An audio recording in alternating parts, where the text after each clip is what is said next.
We are taking calls at 617-830-4750. We're going to go to our next caller from the 786 area code. Caller, introduce yourself and tell me what's on your mind today. Oh my God. Pull in the area, it's really big. Watch out for the dumbbell, or for the plate. Yeah, watch out for the barbell, bro. They're lifting weights? I think people are lifting weights, yeah. There it goes. Now it sounds like a car. Yeah. Anybody there, 786? Yeah, oh, yes. I'm sorry. Pardon me. I got on the delay. Was Thank someone you for, spotting you there allowing me on, lifting weights? Are you lifting weights right now? No, I was looking at a friend's YouTube video. Sorry about okay, that. all right. I do fitness videos, and I follow a lot of fitness guys. Gotcha. I apologize for that. What's on your mind? I have one question. Yep. I'm a progressive, but I want to start on the local level of government. What issues would you deem that could or should be the most important that local people that are running as progressives should be advocating and pushing for? Oh, it's so tough to say because when you're talking locally, different parts of the country have very different issues. In Miami, Florida. Okay, right. well, I don't know specifically in I'm Miami. Miami, Florida, by the way. Gotcha, you're in Miami, Florida. I don't know specifically in Miami. Yes, sir. I think the difficulty, Pat, is we've talked about the lack of cohesion from progressives nationally on something other than Trump and the Republicans are bad right now. And it's understandable because Trump is such a disaster, and I get that. But we've talked about healthcare, environment, something cohesive on energy, national security in a way that makes sense and is not bigoted and whatever. The local progressive issues really vary, not even from state to state, but from district to district. So it's tough to come up with a laundry list like that. Well, how about focusing on gerrymandering? Because, of course, after the census is conducted, state legislatures are typically the ones that draw district lines. Right. And if you change who the legislatures are or form some sort of independent commission, that's a step in the right direction. That's interesting because gerrymandering is an issue that is local, but it has national impact in terms of the balance of power. I think that's interesting. But yeah, it's very tough because the issues in Miami, Florida that progressives might be best suited to work on locally are going to be drastically different than the issues in Washington State, for example, Correct. No, I understand that. And, as far as most issues, I have to give my representative credit, even though she's a Republican.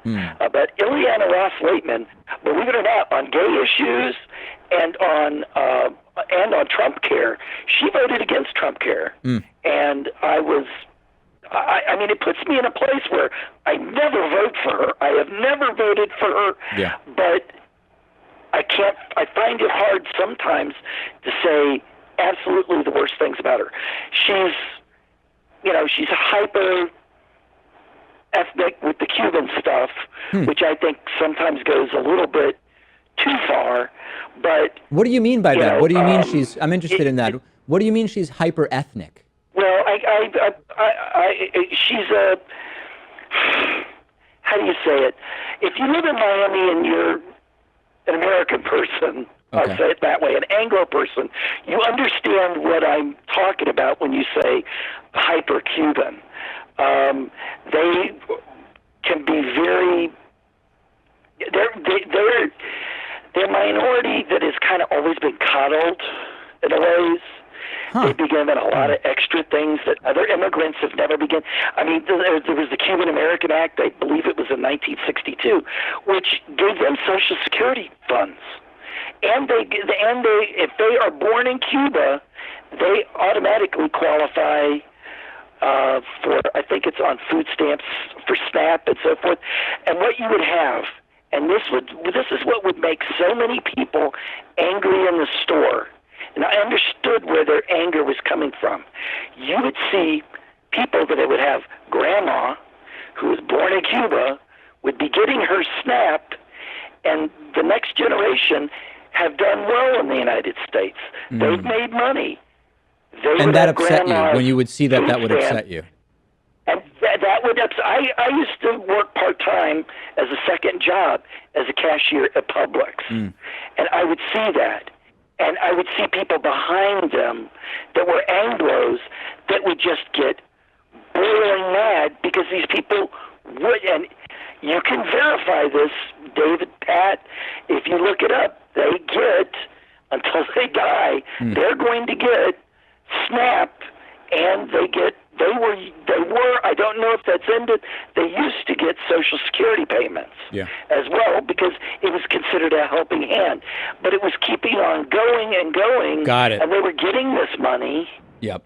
And yet their family and their generations, down 1-2 generations, were doing okay in the United States. And it would just make people very angry. Hey, I just out of curiosity, when you talk it's about just something that, when you talk about Anglos, would an Italian person be Anglo? Myself, I'm Irish and English and German descent that have been in the United States. My family came from England, 1688.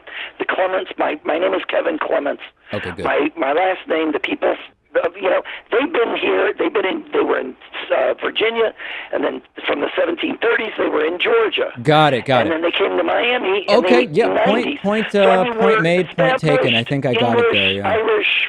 It's all Right. it's complex, that's for sure. I do appreciate the you know call. what We're going to I'm have to talking- move on. A lot of strong feelings there, Pat. Very, very strong Kinda went off the feelings. rails a little bit. It did go off the rails a little bit there, yeah.